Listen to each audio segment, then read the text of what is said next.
화면을 참고해 주시고요. 우리 같이 한 목소리로 함께 봉독하겠습니다. 시작. 사랑은 오래 참고 온유하며 시기하지 아니하며 사랑은 자랑하지 아니하며 교만하지 아니하며. 아멘. 자, 오늘 고린도 프로젝트 5번째 시간인데요. 우리 제목을 같이 한번 읽어봅시다. 시작. 사랑한다면 자랑하지 마세요. 한 달쯤에 단감 사거리에서 제 눈을 끄는 현수막이 있어서 사진을 한 장 찍었는데요. 그 집에 세 번째 아들이 검사가 되는 모양이에요. 그래서 크게 현수막을 붙였는데 아버지, 엄마 이름까지 넣었는데요. 보니까 아버지는 무슨 원장이고 엄마는 어느 교회 권사다 이렇게 돼 있어요. 그 누가 이거를 붙였나 봤더니 이분이 뭐 노인 주간 센터를 운영하는 모양입니다. 그래서 그 직원 일동회가 이를 올렸더라고요. 이걸 보니까 참 아들이 검사가 됐으니 참 고생하고 잘했네 라는 생각도 들면서 또 한편으로는 좀 이거 80년대 보던 얘기인데 이게 거기다가 권사라는 게 붙여져 있으니까 저게 불법 현수막이잖아요. 국가에서 뭐 구청에서 허가받고 한 게 아니라 불법 현수막이거든. 거기다가 권사까지 올려져 있으니 물론 직원들이 했으니까 직원들이 이렇게 잘 한 건 좋긴 한데 제가 그래서 웃으면서 사진을 한 장 찍었습니다. 여러분들도 현수막 붙일 거예요? 자랑할 만하지만 성경은 오늘 뭐라고 얘기하나 4절 말씀에 이렇게 얘기합니다. 사랑은 자랑하지 아니하며 이렇게 얘기해요. 그러니까 자랑이라는 건 뭐냐면 자기를 드러내거나 또 자기가 했던 일을 알리거나 혹은 자기가 가지고 있는 물건을 또 드러내거나 이런 것들을 자랑이라고 얘기합니다. 근데 여러분 사람은 적당히 자랑할 수 있어야 되잖아요. 그래야 동기부여도 되고 자존감도 좀 생기고 그렇지 않습니까? 자, 그런데 그걸 주님이 모르시진 않아요. 그런데 왜 자랑하지 말라고 그러나 그냥 얘기하신 것이 아니라 사랑은 자랑하지 않는다 이렇게 얘기하신 거예요. 그러니까 사랑한다면 그 사람 앞에서 자랑하지 말라 그 얘기인 거예요. 자, 우리가 하나님을 사랑한다면 자기를 자랑하지 마라 하나님 앞에서. 또 내 앞에 있는 누군가를 사랑한다면 그 사람 앞에서 자기를 자랑하지 말라 그런 얘기입니다. 왜 그렇게 사랑한다면 자랑하지 말라고 하실까요? 결론부터 얘기하면요. 자랑이라는 거는 자기를 사랑하는 행위이기 때문에 그래요. 자기 자아를 사랑하는 행위가 자랑이기 때문에 그래요. 그래서 우리가 하나님을 사랑한다 하면서 자기를 자랑한다? 그건 하나님 앞에서 자기를 사랑한다는 우상을 섬기는 것과 같은 고백인 거예요. 그리고 누군가 앞에서 사랑한다 해놓고 자기를 자랑한다는 것은 그 사람을 사랑하는 것이 아니라 자기를 그 사람 앞에서 드러내며 자기를 사랑하는 것에 불과하다. 그래서 우리는 가끔 사랑한다 하면서 사랑이란 이름을 가지고 교묘하게 자기를 드러내고 자랑하는 기술을 쓴다 이 말입니다. 자, 그러면 우리가 어떻게 해야 진정한 사랑을 할 수 있겠나? 우리 세 가지로 한번 보고자 합니다. 우리 뒤에 에어컨 한 단만 좀 줄여주실까요? 네. 첫 번째입니다. 우리 1번 제목 같이 한번 읽어볼까요? 시작. 다시 한번 읽어볼까요? 시작. 사랑한다면 십자가에서 가치를. 사랑한다면 십자가에서 가치를 발견하라. 자, 예레미야 9장 23절을 같이 한번 읽어볼게요. 여호와께서 이와 같이 말씀하시되 지혜로운 자는 그의 지혜를 자랑하지 말라. 용사는 그의 용명을 자랑하지 말라. 부자는 그의 부함을 자랑하지 말라. 저기 보니까 예레미야 9장 말씀은 이스라엘이 바벨론에 의해 망할 때였어요. 구약의 역사. 그 망할 때 이스라엘 사람들은 한참 자랑하고 다녔어요. 뭘 자랑했냐면 자기들의 지혜, 용맹, 부함을 자랑했어요. 그러다 망했다는 거예요. 근데 왜 이것 때문에 망했나? 이 사람들의 가치를 지혜에 두고 지식에 두고 용맹함에 두고 부함에다가 가치를 뒀다는 얘기예요. 하나님께 둔 것이 아니라 자기들의 지혜와 용맹함과 부함에 가치를 뒀던 거죠. 제가 예전에 이렇게 부교역자로 생활할 때에 그 교회에 이제 누가 새로 오셨어요. 그래서 그분을 소개를 하는데 한 5분 정도를 소개하더라고요. 그래서 보통은 누구누구입니다 인사 어디 기간 어떻게 이렇게 하는데 또 어떻게 소개하냐니까 부모님이 누구누구고 그 부모님이 뭐를 하고 그 집안에 이런 사람이 있고 그 다음에 학교는 이분이 어디를 졸업을 했는데 어디 가가지고 뭘 해가지고 이렇게 해서 돼 있고 직장은 어디를 다녀가지고 여기 해서 이렇게 지금 해서 이렇게 있다. 그걸 한 5분 하는데 제가 너무 민망하더라고요. 우리가 뭔가를 자랑하는 걸 보면 그 사람의 가치관을 알 수 있어요. 그래서 그 사람이 그렇게 다른 사람을 평가하는구나라는 기준을 볼 수가 있어요. 그런 기준으로 남을 평가하기 때문에 그런 평가 속에 그 사람이 가지고 있는 존엄한 가치를 상실할 위기가 큽니다. 그래서 사랑하는 사람들에게 우리의 사랑이 조건적일 경우가 굉장히 많아요. 지난 화요일쯤에 제가 출근하는데 아침에 저희 사택 옆에 복지관이 있고 거기에는 장애인을 이제 돌보는 그 프로그램이 있어요. 특히 이제 정신적인 장애를 갖고 있는 아동들을 돌보는 기관이 있는데요. 가끔씩 이제 부모님이 아이를 등교시키는 걸 목격합니다. 대부분은 이제 어린아이들이 많은데 그날을 보니까 키가 저보다 훨씬 커요. 한 중학교 3학년 정도 돼 보이는 나이인데 정신 연령은 이제 초등학교 1학년도 안 될 정도라 굉장히 어린 거죠. 근데 길을 가다가 제 옆을 지나가는데 바닥에 푹 주저앉아 버렸어요. 가기 싫다고. 그냥 유치원 아이처럼 막 때를 쓰는 가기 싫다고. 제가 옆에 있다가 놀랐습니다. 등치가 애가 크니까 저도 옆에 놀랐는데 그 아빠가 저를 이렇게 쳐다보고 주변을 돌아보면서 난감한 표정으로 눈치를 보는 거예요. 그래서 제가 그 순간 저 아이가 만약에 내 아이였다면 어땠을까 이런 생각이 막 들어오니까 마음이 굉장히 복잡해졌어요. 그래서 이렇게 가만히 조금 지나가면서 봤습니다. 그 아빠가 당황하고 주변을 살피더니 애를 다독거려요. 그 아이는 비록 장애가 있지만 아버지에게는 소중한 아이잖아요. 근데 우리가 건강이라는 기준, 용맹, 지식, 지혜 이런 기준으로 사람을 평가하다 보면은 그 아버지가 아이에게 보이는 느끼는 그 가치를 우리는 모르죠. 만약에 세상을 그런 기준으로 본다면 우리가 못 보는 맹인처럼 보지 못하는 소중한 것들이 너무 널브러져 있는 거예요. 그런데 예수님은 신앙생활을 한다는 거, 예수를 믿는다는 거는 가치의 기준을 바꾸는 거다라고 얘기하셔요. 그게 뭐냐면 갈라디아서 6장 14절이에요. 같이 한번 읽어볼까요? 시작. 그러나 내게는 우리 주 예수 그리스도의 십자가 외에 결코 자랑할 것이 없으니 그리스도로 말미암아 세상이 나를 대하여 십자가에 못 박히고 내가 또한 세상을 대하여 그러하니라. 아멘. 바울은 뭘 자랑한다고 말합니까? 십자가 외. 사실 바울은 자랑할 것이 많았어요. 그는 유대인이지요. 로마 시민권자지요. 그 당시 로마 시민권을 얻기 위해서는요, 돈이 많든지 그 집안에 태어나든지 굉장히 어려웠어요. 그리고 바리새인인데요. 바리새인은 그 당시에 유대 사회를 통치하는 지배층이었어요. 그리고 그가 문화생이 가말리엘 문화생인데 가말리엘이라는 사람은 유대 정치 종교 공동체의 핵심 인물이었어요. 그러니까 말 그대로 사도 바울은 엘리트층에 속해서 자랑할 것이 많았습니다. 그가 걸어가면은 주변 사람들이 주눅이 들 정도로 그랬던 사람이에요.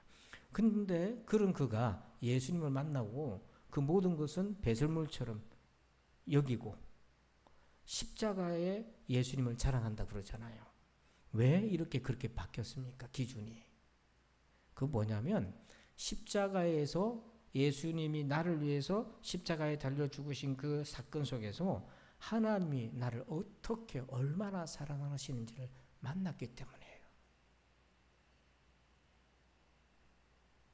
그래서 십자가를 경험하라고 제가 부득이하게 계속 강조하는 이유가 여기에 있어요.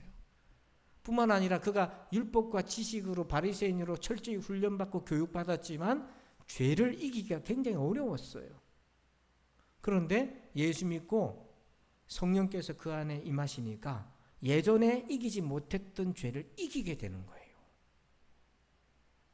그리고 이 바리새인들은 어떤 그 내세관이 있냐면, 여러분 조금 특이할 텐데요.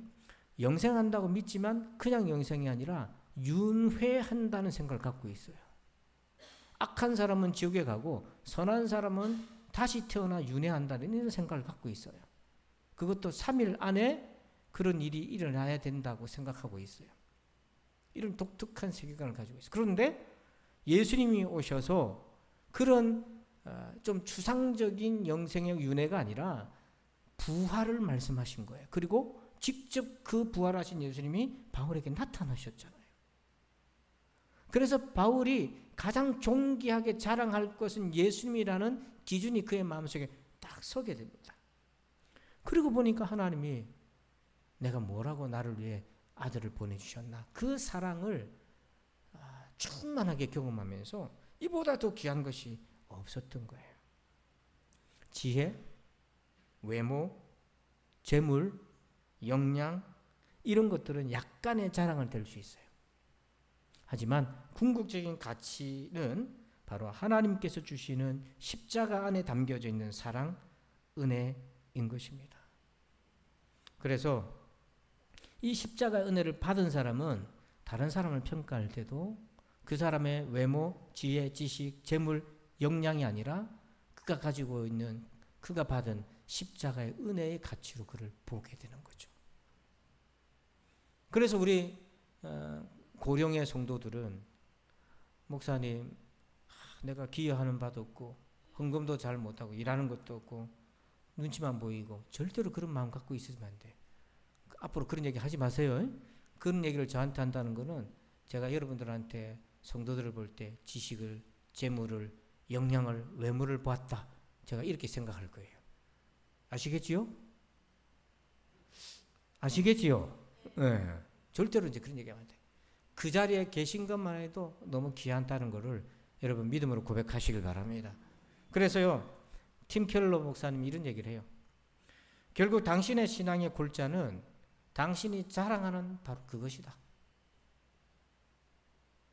당신이 재물을 자랑하면 그게 당신 신앙인 거고, 당신이 지식을 자랑하면 그게 당신의 신앙이고, 당신이 십자가를 자랑한다면 그게 당신의 신앙이다.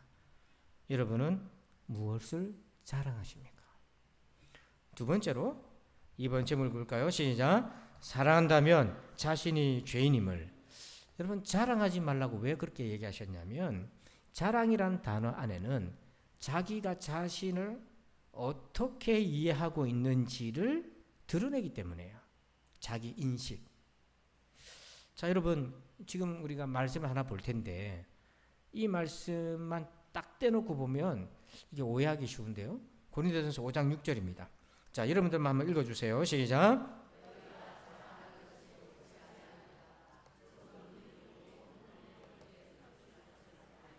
이 말씀만 보면은 자랑하지 말라 무조건 이렇게만 받아들여지잖아요.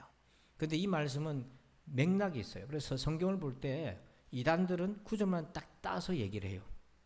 그러니까 누군가가 구절만 갖고 주장을 하면 반드시 여러분들은 앞뒤 문맥을 읽어보셔야 돼요. 저 사람이 주장하는 그런 맥락의 말씀인지, 그렇게 인용할 수 있는 것인지를 확인을 하셔야 돼요. 자, 그래서 이 배경을 한번 보면 깜짝 놀랄 일이 있어요. 고린도 교회. 자, 고전 5장 1절부터 한번 보겠습니다. 제가 읽어볼게요. 너희 중에, 고린도 교회에 심지어 음행이 있다 함을 들으니 그런 음행은 이방인 중에서도 없는 것이라. 누가 그 아버지의 아내를 취하였다 하는도다. 이런 일이 교회에서 일어났다는 거예요. 2절에 그래하고도 반응입니다. 너희가 오히려 교만하여져서 어찌하여 통한이 여기지 아니하고 그 일 행한 자를 너희 중에서 쫓아내지 아니하였느냐. 이게 마땅한 반응이었다는 거예요.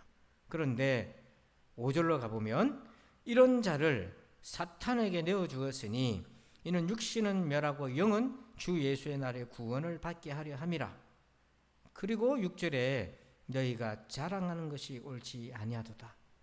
자, 이 말이 무슨 말이냐면, 교회에 일어나서는 안 된 일이 일어났으면 그 사람을 치리하고 쫓아내야 되는데 안 하고 있다는 거예요. 왜 안 했나? 6절에 자랑한 거예요. 뭐라고? 우리는 괜찮아요. 그 정도는. 나는 괜찮아요. 이러고 있었다는 거예요. 그러면서 바울이 적은 누룩이 온 덩어리에 퍼지는 것을 알지 못하느냐? 영적 원리거든요. 한 사람의 죄가 세상에 들어와 많은 사람을 죄악 가운데 올무에 빠지게 했던 것을 모르느냐? 이 말은 고린도 성도들이 성령 받고 은사 받은 것까지는 좋은데 자기들이 얼마나 연약한 자인지를 모르고 있는 거예요. 여러분, 이 10손가락이 우리 자신이라고 생각해 보세요. 우리는요, 10손가락 중에 한두 개가 문제 있는 사람입니까? 10개가 다 문제 있는 사람입니까? 세상은 한두 가지 문제가 있다고 여겨요. 자기에 대해서. 그래서 이것만 고치면 나는 괜찮다고 개선하려고 애를 써요. 근데 복음은, 성경은 뭐라고 하겠냐면 우리가 한두 가지가 잘못된 게 아니라 몇 가지가 전부 다 이거를 타락이라고 얘기하는 거예요. 그래서 우리는 다시 태어나지 않으면 안 되는 존재라는 거예요. 10개 중에 한두 가지가 잘못된 사람은 이것만 뜯어고치면 되니까 교육받으면 돼요. 훈련받으면 되고 개선하면 돼요. 우리 모두가 자기에 대해서 이렇게 생각한다고. 그런데 성경은 나는 모든 것이 잘못되어 있는 자야. 전적인 부패, 타락을 얘기하는 거예요. 이걸 100% 죄인이라고 얘기하는 거예요. 오스왈드 챔버스 목사님이 이런 얘기를 합니다. 한번 보시죠. 거듭나지 않은 사람들을 교육시키는 것은 오히려 뭐라고요? 교양 있는 범죄자를 양성하는 것과 같다는 거예요. 교육이 죄를 없앨 수 없어요. 약간은 개선할 수 있고 행동은 통제할 수 있어도요. 그래서 교양을 갖추지만 문제는 더 높은 차원에서 타락과 범죄를 벌인다 이거예요. 사람이 거듭나지 않으면 안 되는데 거듭난 걸 대신에 교육으로만 하면 더 높은 세련되게 죄를 짓는다는 거예요. 교양 있게 죄를 짓는데 그 죄의 파급이 한 가정 물론 한 공동체는 물론 세상을 뒤흔들어 놓는다는 거예요. 지금 우리가 사는 세상을 한번 돌아보세요. 딱 이것입니다. 오히려 교양 있는 범죄를 만들어내는 세상이 되어버렸어요. 왜요? 자기를 중생해야 될 존재로 여기지 않기 때문에요. 그래서 로마서 2장 23절에 유태인들이 여기 함정이 딱 걸려 있어요. 율법을 자랑하는 네가 율법을 범함으로 하나님을 욕되게 하느냐. 율법을 자랑한다는 건 나 유대인이고 어렸을 때부터 율법을 배웠고 이 율법을 가르치고 자기의 정체성이 하나님의 백성이고 이렇게 아주 확고한 자기의식이 있는 거예요. 그런데 문제는 그것 때문에 넘어지는 거예요. 이 율법을 자랑하는 걸로 인해 자기의 실체를 덮어버린 거예요. 보지 못했던 거예요. 이 사람들이 어떤 사람들인가? 고린도전서 3장 4절에 이렇게 얘기해요. 어떤 이는 말하되 나는 바울에게라 하고 어떤 이는 나는 아볼로에게라 하니 너희가 육의 사람이 아니리요. 교회 안에서 예수를 믿으러 왔는데 지금 누구를 믿고 있어요? 바울을 믿고 게바, 베드로를 믿고 아볼로를 믿고 이렇게 사람을 추앙하고 있어요. 이게 얼마나 위험한 겁니까? 여러분 절대로 사람을 추앙하지 마시길 바랍니다. 저도 추앙받을 거 하나도 없지만은 절대로 여러분 과대평가하지 마세요. 목사도 여러분하고 똑같은 사람입니다. 큰 교회 목사든 방송에 날마다 나오는 목회자든 지도자든 여러분하고 똑같은 사람이에요.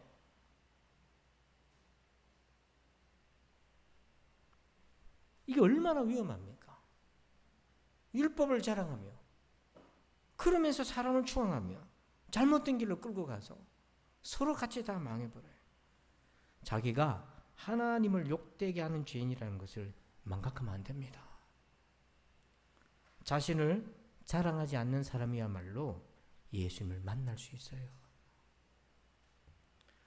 아니 자기는 자랑해서는 안 되고 해서도 안 되고 나는 그럴 수도 없고 오히려 하나님의 구원의 은혜만 사모해야 될 존재인 거예요.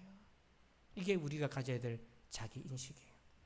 세 번째 같이 읽어봅시다. 시작. 사랑한다면 모든 것이 은혜임을 자, 우리 고린도전서 4장 7절을 여러분들 한번 읽어 주실까요? 시작.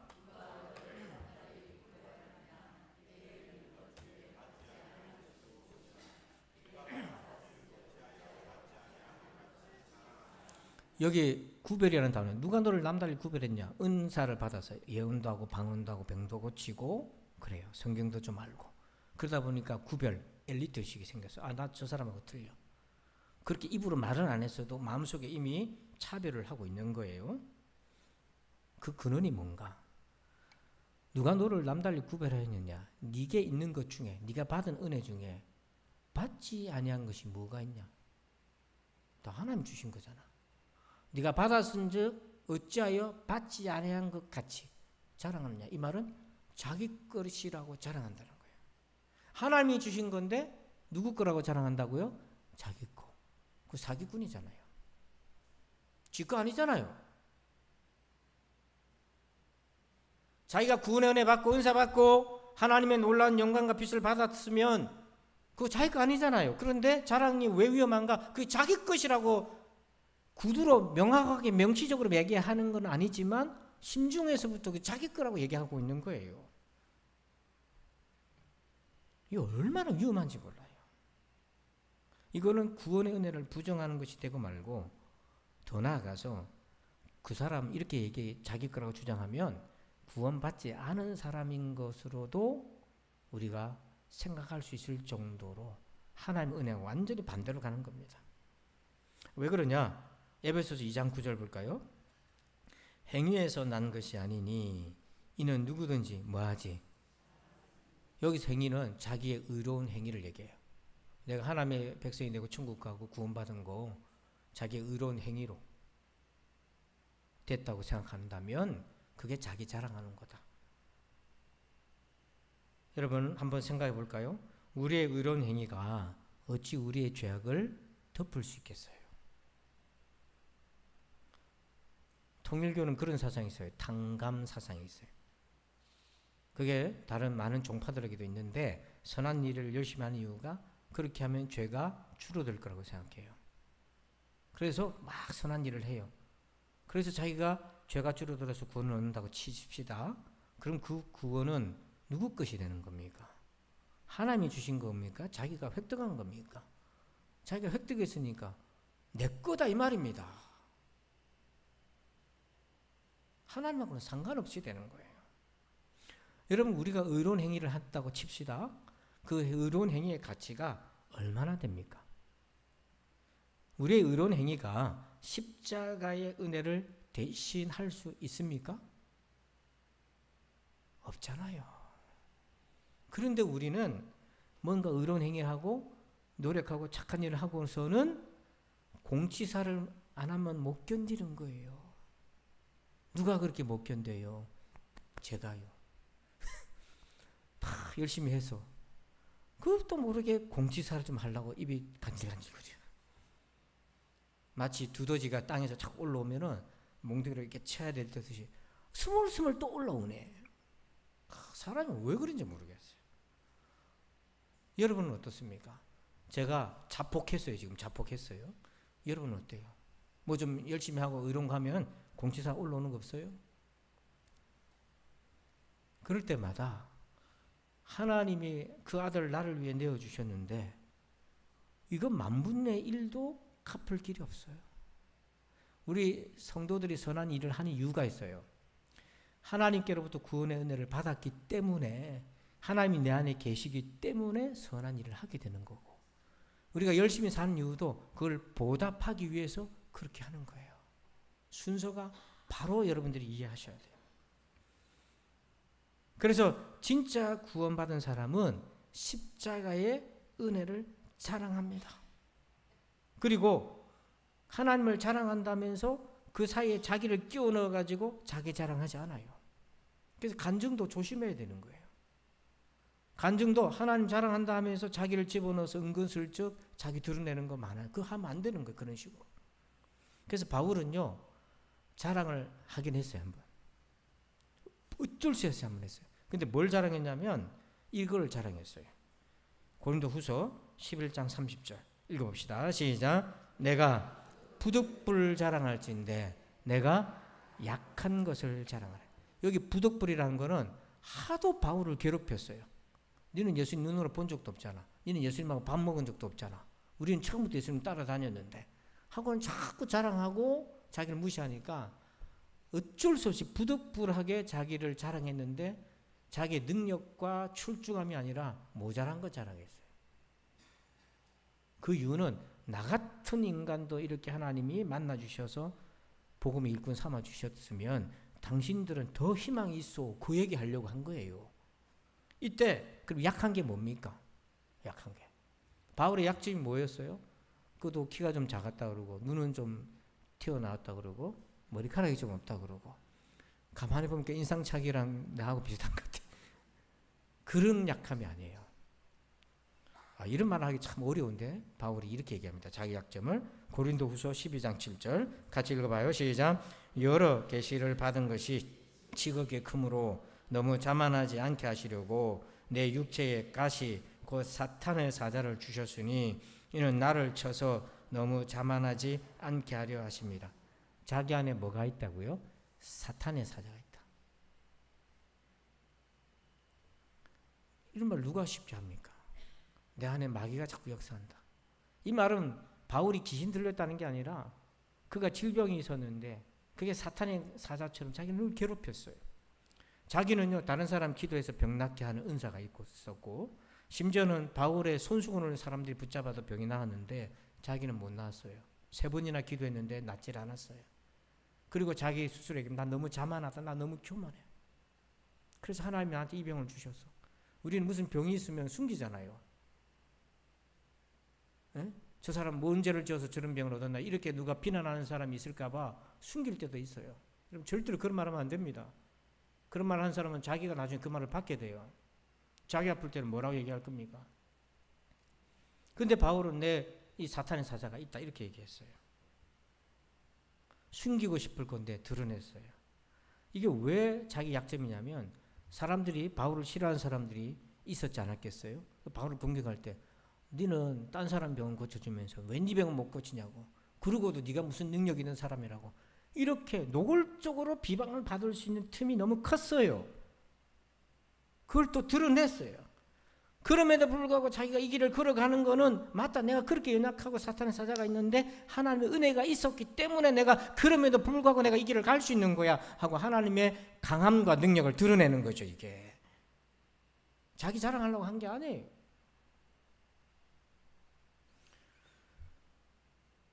(100년) 뒤 우리는 이 세상이 없습니다라는 책에 이런 글귀가 있습니다. 한번 들어보실래요? 다른 사람들을 딛고서라도 남들보다 더 돋보이고 자신의 이야기를 들려주고 싶은 마음, 존경받고 특별한 존재로 인정받고 싶은 마음, 이런 마음을 바로 에고라고 자아라고 합니다. 이것 때문에 우리는 자기 순서를 기다리지 못하고는 다른 사람이 말하는 중간에 끼어들거나 대화와 관심의 초점을 자신에게로 되가져오려고 안달하죠. 자랑의 본질은 에고, 자기 자아를 드러내는 것이고 그걸 숭배하는 것입니다. 그래서 현대인들은요 자아 숭배에 빠져 있어요. 조금이라도 어디 가서 무시당하면 못 견뎌요. 분노를 폭발하고 표출합니다. 누가 내 말을 끊으면 못 견뎌하고 자기는 노다지 끊고 자기 말을 들어주길 원하면서 그렇게 못해요. 그게 뭐냐면 에고, 자아가 너무 강하고 자기 자아를 숭배하는 거예요. 그런데 우리가 예수를 믿으면서도 이 자아는 죽을 줄을 모르고 점점 커져간다면, 그래서 바울이 고린도 교인들한테 사랑한다면, 하나님을 사랑한다면 하나님 앞에서 자랑하지 마세요. 성도를 사랑한다면 그 사람 앞에서 자랑하지 마세요. 자랑은 자아 숭배니까. 하나님의 사랑과는 완전히 반대니까. 그러므로 오늘 3가지를 꼭 기억하세요. 사랑한다면 십자가에서 뭐를? 가치를. 사랑한다면 자기가 누구임을? 죄인임을. 사랑한다면 모든 것이 무엇임을? 받은 것임을. 기도하겠습니다. 아버지 하나님 감사합니다. 하나님을 사랑한다 하면서도 자아 숭배에 빠지고 누군가를 사랑한다 하면서도 자기 에고에 빠져 사는 우리를 긍휼히 여겨 주시옵소서. 하나님 십자가에서 우리의 사랑의 가치를 늘 보게 하시고 하나님 십자가 앞에서 내가 죄인임을 잊지 말게 하여 주시고 모든 것이 받은 것임을 기억하며 감사하며 살게 하여 주시옵소서. 예수님의 이름으로 기도하옵나이다. 아멘. 우리 다 함께 자리 일어나십니다. 송영 1장을 찬양 드리겠습니다.